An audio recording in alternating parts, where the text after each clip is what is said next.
The first thing she said to me that morning was not hello. She didn't even look up from her phone. She just sighed, loud enough for the room to hear, and said, "Can someone please move this useless old woman out of the way?" The word useless landed before I could prepare for it, like something dropped on a hard floor, sharp, final. I was standing near the copier, holding a folder with both hands, waiting for the paper jam light to turn green. I had been there maybe 30 seconds, maybe less, but to her, that was already too long. A few people laughed. Not the full kind, the quick kind. The kind people use when they don't want to be the next target. I felt my face warm, not from anger, from that old feeling that comes when you realize everyone is suddenly aware of you. Your age, your slowness, your place.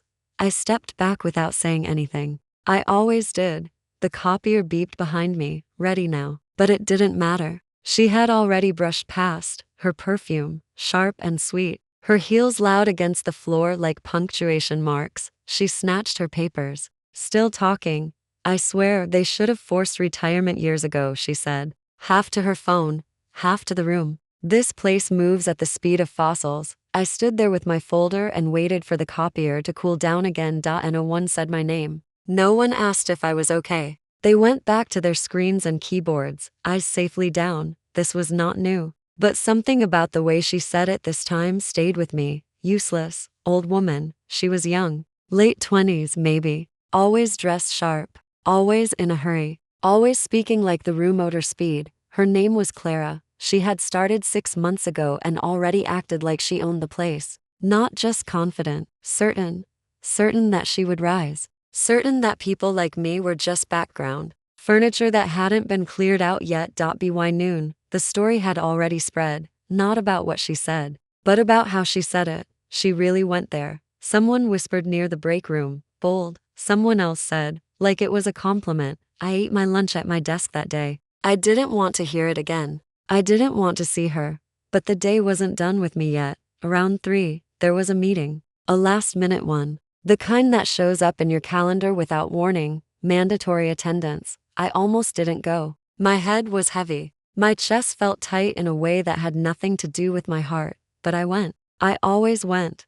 The conference room was too cold. The lights too bright. Clara sat near the front, legs crossed, pen tapping, already bored. I took a seat near the end. Quiet corner. Safe. Our director stood up, cleared his throat, and smiled like someone about to say something important. He talked about restructuring, about long-term planning, about future leadership paths. Clara sat up straighter. Then he said something that made the room shift. "There are some assets and decisions," he said, carefully, "that come from before most of us were here." He paused. "And some of those will now come into play." I felt a strange pull in my stomach. Not fear, recognition. Clara glanced around, confused, then impatient. "What does that mean?" she asked, not bothering to raise her hand. The director smiled again. "Thin this time. It means," he said, "that not everything about this company is visible on the surface." A few people nodded like they understood. Most didn't. Clara leaned back, uninterested now. I looked down at my hands. They were steady. The meeting ended without answers. Just a promise of announcements. Soon. By the time I got home that evening, my phone was buzzing. A message from an unknown number. "Is this Margaret Hale?" I stared at the name on the screen. No one at work used my first name. It was always Miss Hale, or just her. "Yes," I typed back. "This is Daniel from the legal office. We need to speak with you tomorrow morning. It's important." Important was a word people like to use when they didn't want to explain. I didn't reply right away. I sat on my couch, still in my work clothes, listening to the refrigerator hum. The apartment was quiet, too quiet for the way my thoughts were moving. I thought about Clara's voice, the way she said useless, like she had tasted it before. I thought about the director's pause. I thought about the folder I had been holding that morning. The one I had waited for, the copier too. Print. Inside it were old documents, originals, the kind no one wanted to digitize because they didn't think they mattered anymore. I had been asked to copy them, just in case, that night. I didn't sleep much. The next morning, when I arrived at work, the air felt different, tighter, like the building was holding its breath. Clara was already there, laughing loudly near the coffee machine. She saw me and rolled her eyes openly this time. "Wow," she said to no one in particular. They really let anyone wander in whenever now. I kept walking. Halfway to my desk, the director stepped out of his office. Margaret, he said. My name? Clear and loud. Could you come with me? The room went silent. Clara stopped laughing. I felt every step as I followed him down the hall. The walls seemed closer than usual. Inside his office, Daniel was waiting. Suit, folder, calm face. They asked me to sit. Daniel opened the folder. The same blue one I had seen before. The same paper I had touched with my own hands over the years. Miss Hale, he said gently, we're finalizing the transition. The director watched me carefully. Do you still consent? Daniel asked. I nodded. Yes, I said. It's time. Outside that office, Clara stood pretending not to listen. She didn't hear the words. She didn't see the signatures. She didn't know yet that the future she was so sure of had already been shaped long before she arrived. By someone she had called useless. By an old woman who had been standing quietly by the copier. I did not always work near the copier. There was a time when I knew every corner of that building because I had helped put it together. Not with my hands, not with tools, but with time, with years, with choices that never made headlines. When I first started there, the walls were beige and bare. The desks were mismatched. The company had a different name then, a smaller one, a quieter one. I was 32, newly married, tired in the way young women get tired when they are trying to be everything at once. My husband, Thomas, had just lost his job. Manufacturing plant shut down with a week's notice. No warning, no safety net, just a handshake and a box. We had a daughter, 4 years old, bright eyes, always asking why. So when I took the job, I didn't think of it as a career. I thought of it as a bridge, something to get us through. The pay wasn't great. The hours were long, but it was stable. That mattered more than pride. In those early years, I did everything. Filing, scheduling, payroll. When the accountant quit without notice, I learned contracts by reading them after hours. I learned systems because no one else wanted to. I stayed late. I came in early. I filled gaps, not because I was ambitious, because the lights had to stay on at home. Thomas tried. He really did. Picked up odd jobs, drove delivery trucks, fixed roofs with his brother when his back allowed it, but his confidence never fully recovered after the layoff. Something in him folded inward, quietly, permanently. So I became the steady one. At work, at home.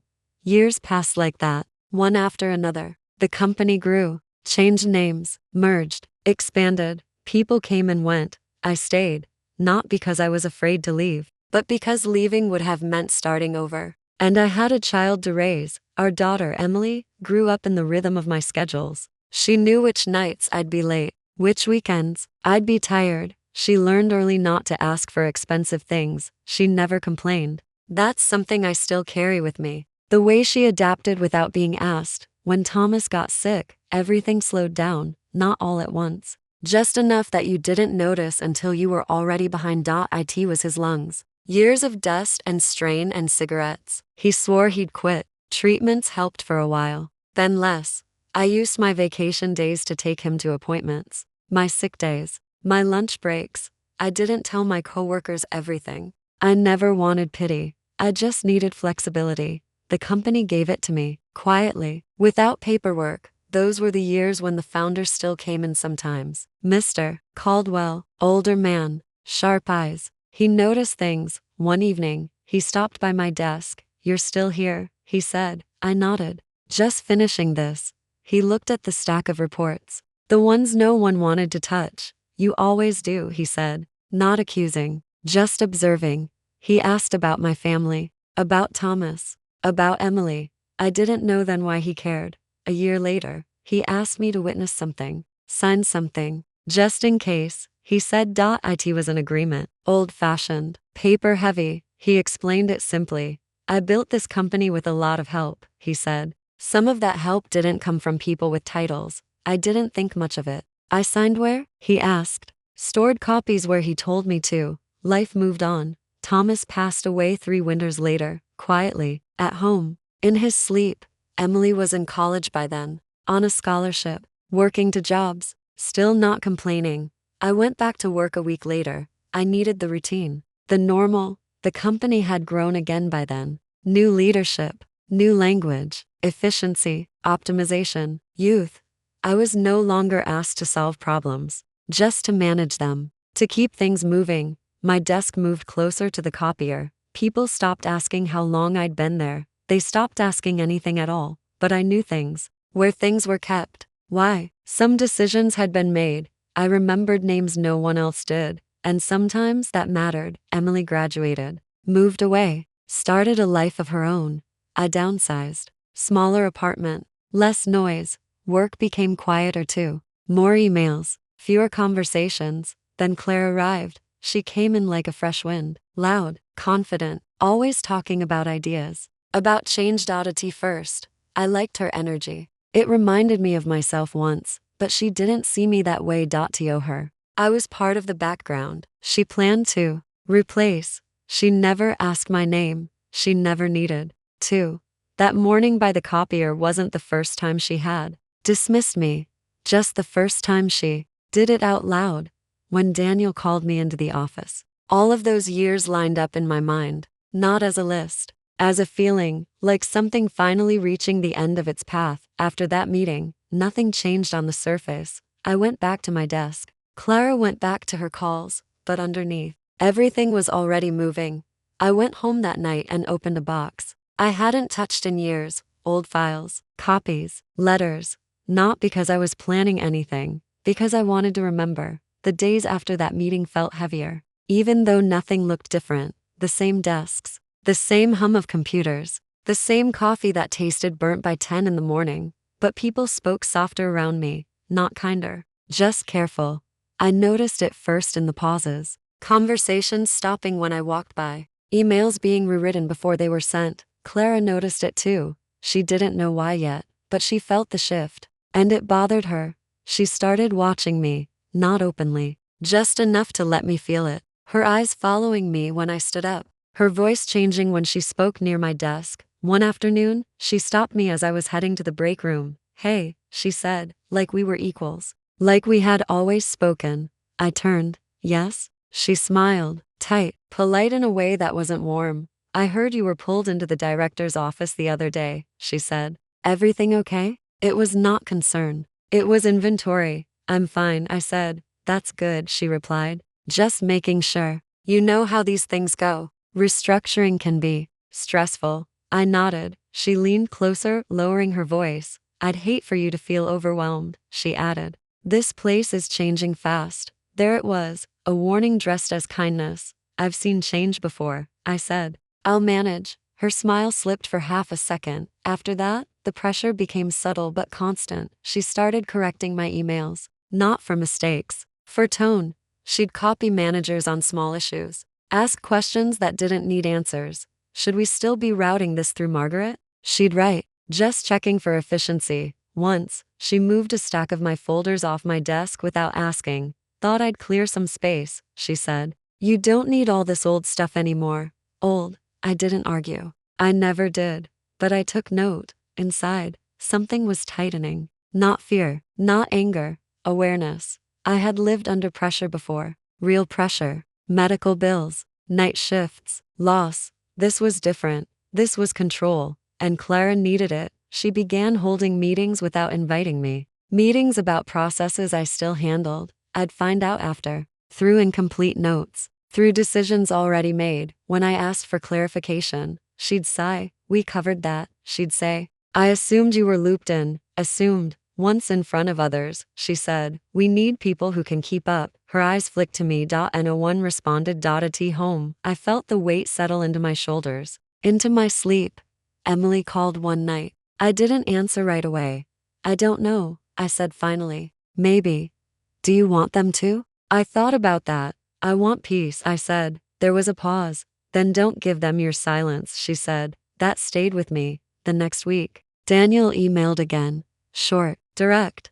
"We're close," it said. "Be ready." Ready for what? He didn't say. Claire's behavior escalated. She started speaking for me in meetings. "Margaret handles the archiving," she'd say. "But we're automating most of that," as if I weren't there. As if I were already gone. One afternoon, she cornered me near the elevator. "You've been here a long time," she said. Not unkindly. Almost curious. Yes, doesn't it get tiring? Sometimes, I said. She nodded, like she understood something important. You know, she continued, there's no shame in stepping aside, letting new energy take over.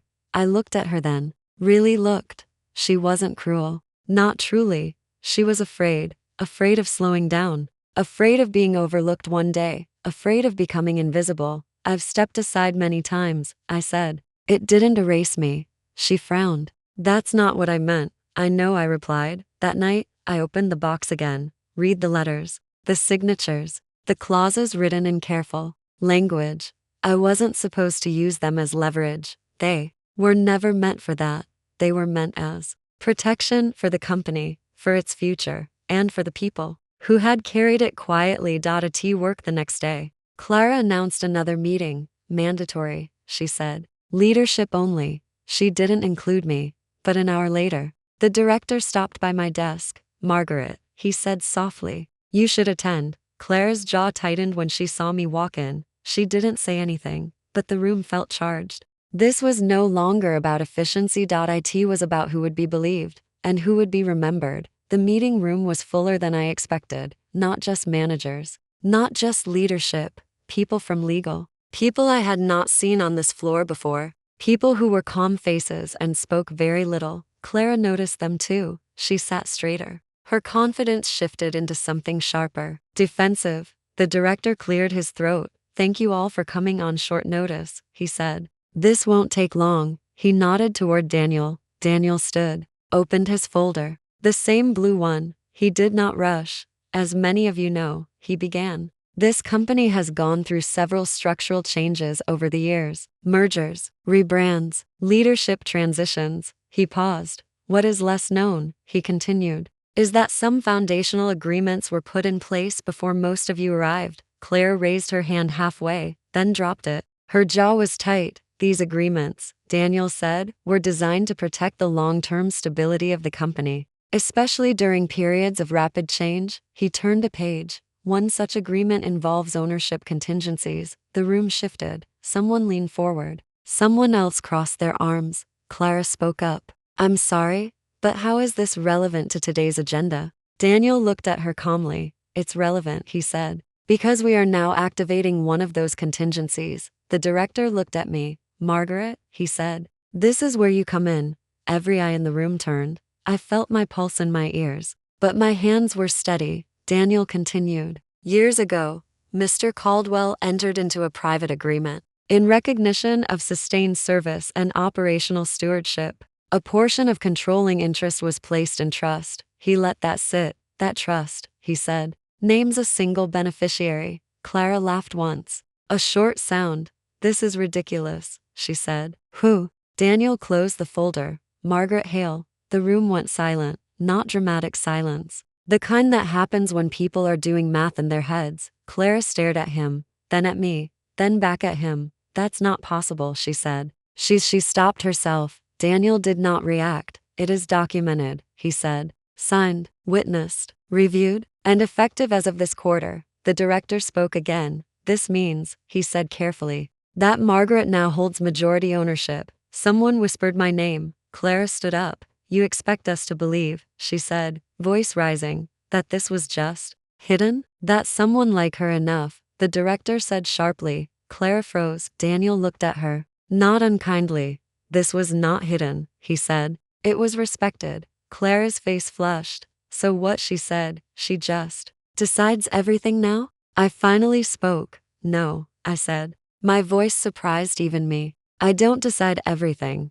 They looked at me again. I never wanted control, I continued. I wanted continuity.